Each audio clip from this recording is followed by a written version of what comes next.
tackling something that's both exciting and maybe a little bit scary. Oh, yeah. Making friends in a new city. It is a little scary. Yeah, it really is. It's kind of like stepping onto a brand new stage, you know? Ready for these fresh adventures, but without a familiar cast to share it with. That's a great analogy. And, it is something a lot of people struggle with. It is. It's not like school where friendships just form, almost automatically. Yeah. As adults, we have to be much more intentional about how we go about creating those connections. Yeah, so to help us navigate this whole social maze, we've got the amazing Sarah joining us today. Sarah, are you ready to help us dive into the world of new city friendships? Absolutely. I've been digging into some really interesting research on this, and I think we're going to uncover some real gems today. I think so too. Okay, so first things first, why is it so darn hard to make friends once you're out of school? You'd think it would be easier, right? You would think. The older you get, the more people you meet. You would think that, right? But the reality is that the game changes a little bit. It does. And, think about it. When you're in school or college, you have this ready-made framework for socializing. You do. Everyone's in the same boat. They're going through similar experiences. Yeah. But once you're out in the quote-unquote real world, right, those structures kind of fade away. Yeah, it's like we're suddenly expected to be these social butterflies with no net. Exactly. No wonder people feel a little bit lost. And then you add in the realities of being an adult, right? Yeah. Your busy schedules, your work commitments, maybe you even have family responsibilities. Right. So it's really easy for socializing to slip down the priority list. It is. And let's be honest, the fear of rejection doesn't just magically disappear when you hit adulthood. Oh, absolutely not. And if anything, it might even get a little bit worse. It might even intensify a little bit, yeah. And then you've got this strange paradox of the digital age. Oh, totally. We're hyper-connected online. Yeah. But sometimes I feel like that can actually make it harder to connect with people like in person, face to face. Yeah, sometimes it feels like we've forgotten how to have real conversations. Yeah. How to really be present with each other without being distracted by all those notifications and perfectly curated online personas. Right, so given all these hurdles, where do we even begin? Right. How do we actually meet potential friends in this new urban jungle? Well, it's interesting you say that because one of the things that actually has worked surprisingly well for some people is the online world. Okay, so I know we just talked about the pitfalls of digital connection. We did. But hear me out. I was actually really blown away by some of the success stories I came across in the research. Absolutely. One that really stood out to me was somebody who found their entire friend group through Facebook groups. Oh, wow. That were tailored to their new city and their interests. Okay. They just posted a little introduction, said they were looking to connect, and boom, instant community. It's amazing how something as simple as a well-crafted post, it really is, can open up a whole new social circle. It's like you're putting out this beacon and you're trying to attract the right kind of people. Right. So be specific in your post. Mention the activities you love, the kind of vibe you're looking for. Paint a picture of what it would be like to hang out with you. It's like a friend-finding filter. It is. Make sure you connect with people who genuinely share your passions. Exactly. And of course, safety first. Always good advice. Always be cautious when you're sharing personal information and meeting up with people that you don't know very well. Right. It's all about finding that balance. Yeah. Yeah. Putting yourself out there, but also making sure that you're protecting yourself at the same time. Another online avenue that's really great are language groups. Oh, yeah. Especially if you've moved somewhere where they speak a different language. It's like a double whammy. It is. You're learning a new language and making friends at the same time. You get to practice your new language skills, immerse yourself in the culture, and bond with people over this shared challenge of learning. It reminds me of when I first moved to, well, I won't name names. No. But let's just say that my language skills were, shall we say, under construction. I can only imagine. But attending a language exchange meetup Oh, nice. was one of the best decisions I ever made. Really? I got people from all over the world, fumbled through these hilarious conversations, Yeah. and made some really lasting connections. Oh, wow. It definitely pushed me out of my comfort zone, but in the best possible way. Sometimes those awkward, slightly terrifying moments are the ones that lead to the greatest rewards. I think you're right. And that brings us to a crucial point, the importance of pushing past that initial hesitation and saying yes to opportunities. Yes. Even if they seem a little bit daunting at first. You never know what magical encounters might be waiting just around the corner. I remember this one time I almost bailed on a last-minute meetup. Oh, really? Something about a picnic.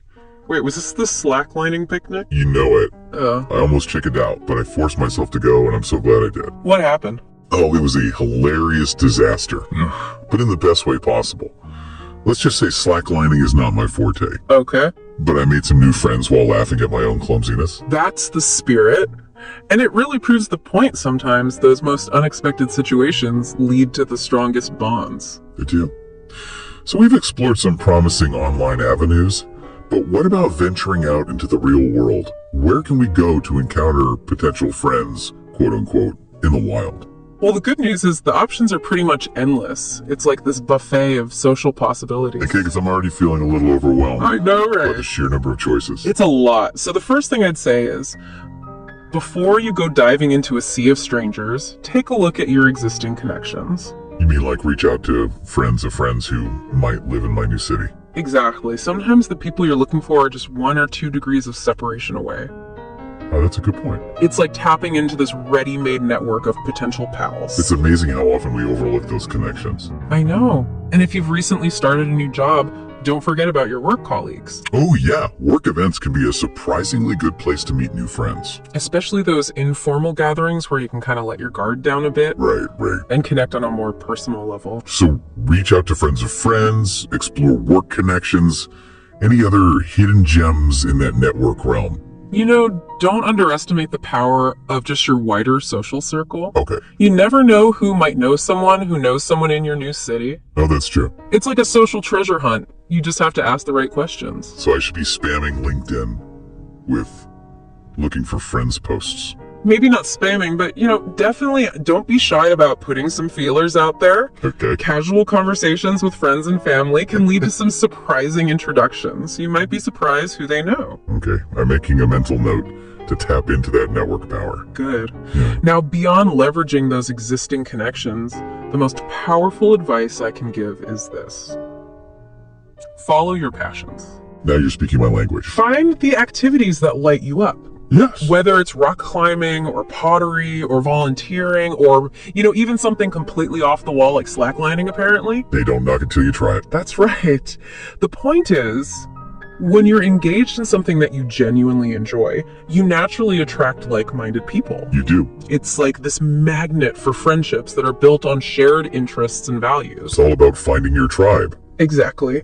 Now, speaking of tribes, I came across this really fascinating concept while I was doing research for our deep dive today. Okay. And it has to do with this idea of finding your life force. Okay, now you've got me intrigued. Tell me more about this life force. Well, it's this idea that by nurturing these 3 core elements, your body, your connections with people, and your sense of self, Okay. you naturally draw in the right kind of energy and the right kind of connections. So it's about becoming like the best, most authentic version of yourself. Yeah. And trusting that the right people will be drawn to that energy. Pers- I love that. It's like, building a bonfire. The brighter your inner flame burns, the more people will gather around for its warmth and light. Beautiful analogy. So we've talked about leveraging connections, we've talked about following your passions, but what about some specific places to go? Yeah, because our research mentioned a ton of different options, right? A ton. Like, it's endless. So give us the rundown. Where can we go on these friend-finding adventures? All right, buckle up. We've got coffee shops, dog parks, bars, churches, libraries, cultural clubs, farmers markets, street fairs. Okay, keep going. Volunteer organizations, gyms, yoga studios, book clubs, wine clubs, beaches, martial arts classes, sports teams, running clubs, hiking groups, fan clubs. Wow, that's quite a menu. I even read about somebody who made a really close friend through a dog walking service. No way. That's amazing. It just goes to show you really can meet people anywhere. You can. It's about keeping an open mind and recognizing those opportunities for connection, Right. no matter where they pop up. So we've got all these potential hotspots for meeting people, but what happens after that initial hello? Right. How do we turn those fleeting encounters into something more substantial? That's where the real magic happens. But before we dive into that, I think we need to take a quick pause. Okay, so we've ventured out, we've braved those first introductions, but how do you actually nurture those fledgling connections and turn them into genuine friendships? Yeah, that's the real challenge, isn't it? It is. I've definitely had those moments where I meet someone cool, we chat for a bit, maybe exchange numbers, and then Crickets. crickets. Yeah, It happens to the best of us. It does. And, I think a big part of it is we focus so much on that initial meeting that we forget about the long game. Yeah. The art of actually building and maintaining a lasting friendship. Right, so how do we bridge that gap? How do we go from those surface level interactions to those deeper, more meaningful connections? One of the biggest things that I see people doing is waiting for the other person to make the first move. Oh, yeah. We get caught up in this dance of who texts first. Right. And, are we being too eager? What if they reject us? All those fears. All those fears, exactly. Yeah. But here's the thing. Most people are just as nervous about reaching out as you are. That's true. Just take a chance. Yeah. Send that follow-up text. Suggest grabbing coffee, or even just share a funny meme that reminded you of them. Right. It's about showing genuine interest. It is. And letting that other person know that you're thinking about them. Exactly. And when you do hang out, be present. Be present. Okay. Put the phone away. Resist the urge to check social media and just really engage with the person right there in front of you. It's amazing how those small acts of presence can speak volumes. They really can. It shows the other person that you value their company, Yes. that you're genuinely interested in what they have to say. And don't be afraid to take it even a step further. Share something personal. Okay. A funny story, a childhood memory, a struggle that you're going through right now, a dream you're chasing.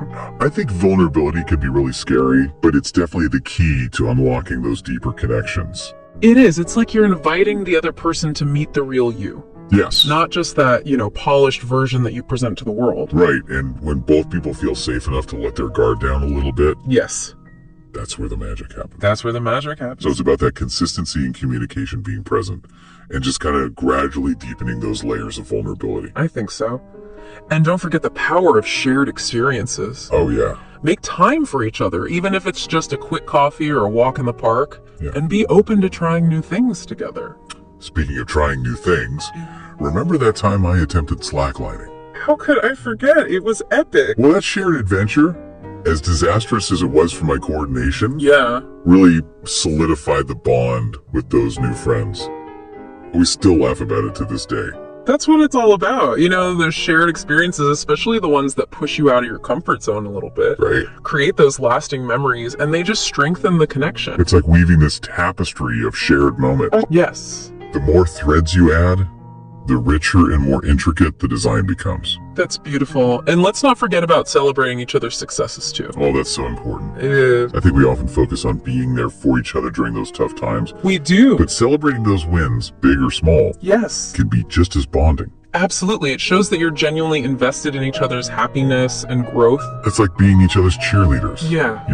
Urging each other on Yes. towards our dreams and aspirations. Now, along with that, don't forget one of the most fundamental aspects of any strong relationship: listening. Listening, it's everything. It really is. It's the foundation of understanding and empathy and connection. Couldn't agree more. It's about more than just hearing the words. It's about paying attention to the nuances, the unspoken emotions, the underlying needs. It's about being fully present with that other person Yes. and creating a space where they feel heard, seen, and understood.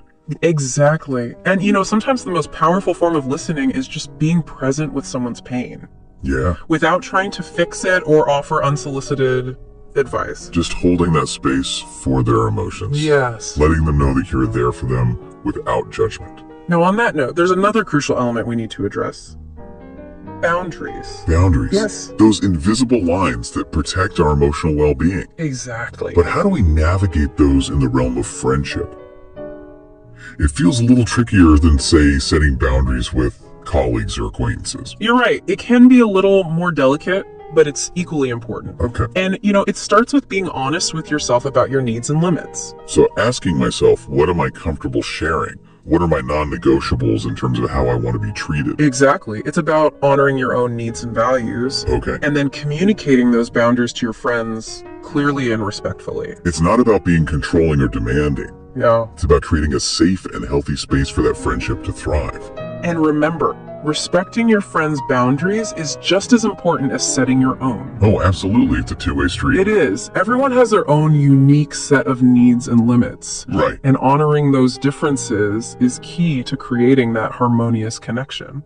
So we've talked about communication, shared experiences, vulnerability, boundaries. What else is essential for cultivating those lasting friendships? Here's one that often gets overlooked. Forgiveness. Forgiveness. That's interesting. How does that factor into the equation of friendship? Well, let's face it, no friendship is perfect. That's true. There will inevitably be times when you know your friends make mistakes, or they hurt your feelings, or they disappoint you. It's bound to happen at some point, no matter how strong the bond is. And it's in those moments that forgiveness becomes such a powerful force. Okay. And, it's not about condoning bad behavior or pretending that everything is okay. Right. It's about choosing to let go of the hurt and the resentment. Yeah. So that the friendship can actually heal and move forward. It's about recognizing that we're all human, we all make mistakes, and sometimes we need a little grace from our friends. Exactly. And sometimes forgiving our friends also means forgiving ourselves.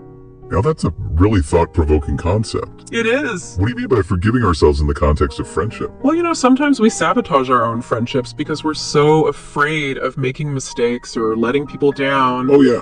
We put so much pressure on ourselves to be perfect that we end up pushing people away. Right. Or we prevent them from getting close in the first place. It's like we build these walls around our hearts, fearing that if someone gets too close, they'll see all our flaws and reject us. And that fear can prevent us from extending the same grace and forgiveness to our friends that we so desperately want for ourselves. So it's all interconnected. It is. Our ability to forgive others is intertwined with our ability to forgive ourselves. Exactly.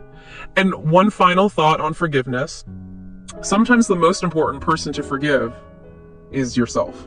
If you've made a mistake in a friendship, acknowledge it, apologize sincerely, and learn from it. It's about taking responsibility for your actions and allowing yourself the space to grow and evolve. And recognizing that you are worthy of forgiveness, both from yourself and from others. Such wise words. So we've covered a lot of ground here when it comes to nurturing those precious friendships. We have. Any other pearls of wisdom before we move on? Just this. Remember that building and maintaining friendships takes time, effort, and a whole lot of heart. It does. But it's one of the most rewarding things that we can do for ourselves. I agree. Our friends enrich our lives in countless ways. I do. They bring joy and laughter and support and a sense of belonging. Yes. They make the journey of life so much less lonely and a lot more meaningful. Beautifully said. And, sometimes they even become our chosen family. So for our listeners out there who might be feeling a little overwhelmed or discouraged about making friends in their new city, Yeah. what's the one piece of advice that you'd leave them with? Don't give up. Don't give up. Finding your tribe might take time, It might. but it's out there. It's waiting to be discovered. Keep putting yourself out there. Be open to unexpected connections and trust that the right people will come into your life at the right time.